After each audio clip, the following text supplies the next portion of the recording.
ये सुरक्षा चूक एक बिल्डिंग की नहीं हुई है। संसद है क्या साहब? मेरे घर की तरह का सिर्फ एक इमारत तो नहीं है ना। वहां देश के चुने हुए प्रतिनिधि है, देश के सरोकारों की बात होती है। और मैंने कल भी कहा कि जो संसद की सुरक्षा पर आकर के सामने बयान नहीं दे सकते, उनसे हम गलवान पे क्या उम्मीद करें साहब? देश की सुरक्षा कर मतलब अनुराग सिंह ठाकुर जी, आप राजनीति करिए, लेकिन इस दर्जे की राजनीति, कुछ भी बोल देना है, मतलब लंबा भविष्य है आपका। इस तरह के बयानों से बचिए। विपक्ष को जहां मंथन करना है वो करेगा, लेकिन राष्ट्रीय सुरक्षा के मसले पर, इस तरह की चूक पर एक छोटी सी बात आपकी पार्टी को करनी है। गृह मंत्री को आना है, जवाब देना है दोनों सदनों में। अगर उतने को ढकने के लिए आप जैसों को उतार दिया गया है तो भगवान मालिक है। सर, अमित शाह जी इस पूरे मसले पर बयान दे।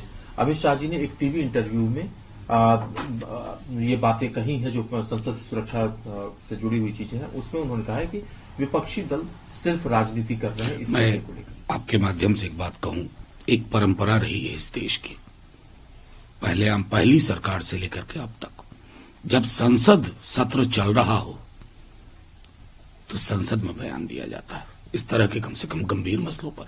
आप पॉलिटिकल बयान देते हैं कि मैंने फलाने को मुख्यमंत्री बना दिया, चिलाने को चांप दिया, उसकी सारी महत्वाकांक्षाएं खत्म कर दी मध्य प्रदेश में, हमने नए वाले को बना दिया, उन सब के लिए है।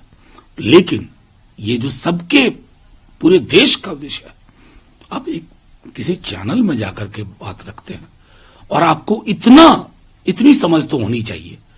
कभी तक की एक रवायत रही है, संसद जब सत्र में होता है ना, तो गृह मंत्री या किसी भी मंत्री को बाहर बोलने की बजाय सदन के अंदर आकर के पटल पर अपनी बात रखनी होती है। लेकिन आपसे और आप लोगों से संसदीय परंपराओं को अक्षुण्ण रखने की उम्मीद रखना, मैं समझता हूं कि नाजायज है।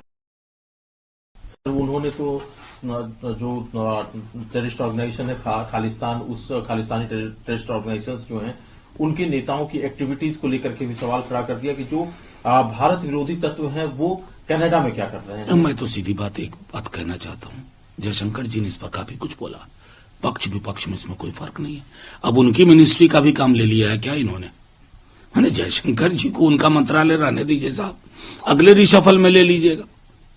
सर, जो ब्रीच हुई सुरक्षा, जिस तरह से पुलिस की कार्रवाई चल रही है, जांच चल रही है, कितने आप लोग देखिए, मुझको लगता है ना कि आपने सबसे पहले ये था सदन को विश्वास में लेना, वहां चूक गए आप, नंबर 1।